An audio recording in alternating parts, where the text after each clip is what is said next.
Hello friends, இன்றைக்கி Plessis குக்கிங்கில் chicken biryani எப்படி பண்ணலான்னு பார்க்கலாம். இதுக்கு நான் 1/2 கிலோ எலும்பு இருக்கிற சிக்கன் துண்டுகளை எடுத்திருக்கேன்.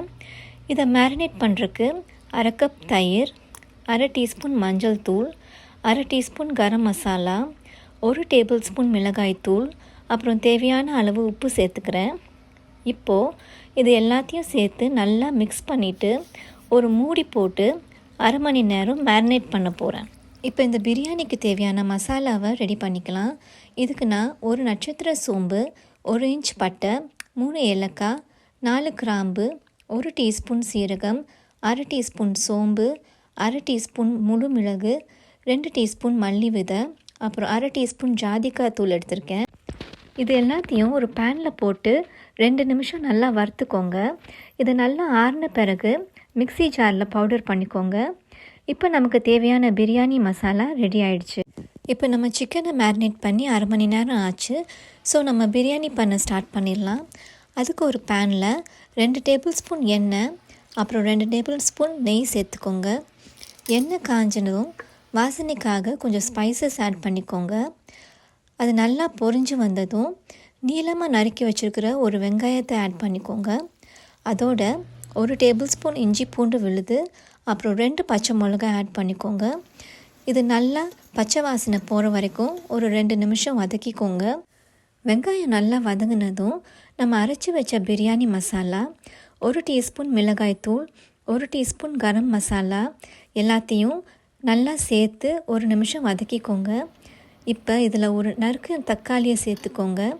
தக்காளி நல்லா வெந்து எண்ணெய் பிரிஞ்சு வர வரைக்கும் அதை நல்லா வதக்கிக்கோங்க. இப்போ இதில் 1/2 கப் தயிர், ஒரு கை அளவு கொத்தமல்லி மற்றும் புதினா இலைகளை சேர்த்துக்கோங்க.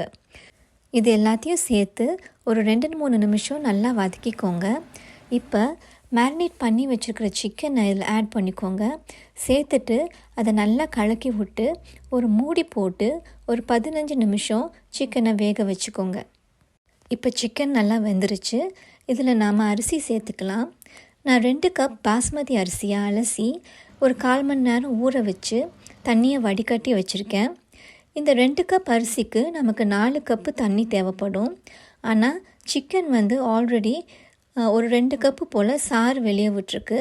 ஸோ நான் எக்ஸ்ட்ரா 2 கப் தண்ணி ஆட் பண்ணுறேன். இப்போ உப்பெல்லாம் சரி பார்த்துட்டு பாத்திரத்தை மூடி வச்சு தண்ணியை நல்லா கொதிக்க விடுங்க. தண்ணி நல்லா கொதிச்சிருச்சு. இப்போ நம்ம அரிசியை சேர்த்துக்கலாம்.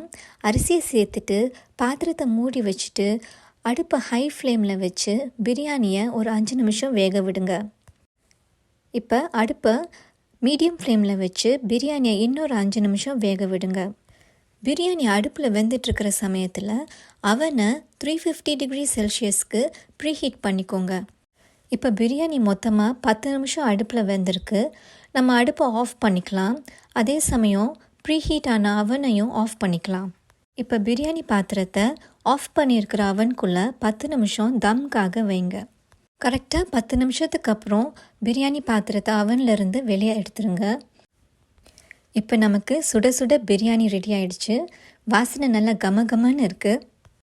இதை உடனே வேறு ஒரு பாத்திரத்துக்கு மாற்றிடுங்க, இல்லைன்னா சாதம் குழஞ்சிரும்.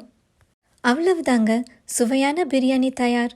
இந்த ரெசிபியை ட்ரை பண்ணி பார்த்துட்டு எப்படி இருந்துச்சுன்னு சொல்லுங்கள். தேங்க்ஸ் ஃபார் வாட்சிங். பாய்.